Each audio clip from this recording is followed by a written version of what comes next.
ఓం సాయిరామ్.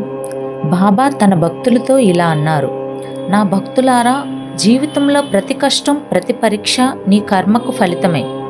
నీ కర్మకు కారణం ఇదే. నిన్ను నీవు తెలుసుకోవడం, నీలోని శక్తిని గుర్తించడం. ఎదురయ్యే ప్రతి పరిస్థితి నీ జీవితాన్ని మార్చడానికి వచ్చిన అవకాశం మాత్రమే. నువ్వు ఆపదలో ఉన్నప్పుడు భయపడకు.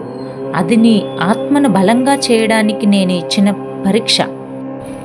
నీవు నీ హృదయాన్ని శుభ్రంగా ఉంచితే, నీ మనసులో శ్రద్ధ ఉంటే ఏ దురదృష్టం నీకు దగ్గర రాదు. నీ కర్మకు కారణం ఇదే. 5 నిమిషాల్లో అద్భుతం పొంది మార్పు నిర్ణయం చేయకుండా వెంటనే విను. ధైర్యంగా ఉండు, విశ్వాసంగా ఉండు, శ్రద్ధతో పనిచేయి. నేను ఎప్పుడూ నీతోనే ఉన్నాను. నీ ప్రార్థన విన్నవారిని కాదు, నిన్ను గమనించేవాడిని. నీ మంచితనం నీ రక్షణ. నీ కర్మ నీ దారిని సరిచేస్తుంది. సత్కర్మ మార్గం ఎంచుకో, ప్రేమతో నడుచుకో, సేవాభావంతో జీవించు. అప్పుడు నేను నీ ప్రతి అడుగులోనూ నీకు తోడుగా ఉంటాను. అందుకే భక్తులారా, ప్రతి కష్టాన్ని శాపంగా కాకుండా ఆశీర్వాదంగా చూడండి. ప్రతి సమస్యలో పరిష్కారం దాగి ఉంటుంది.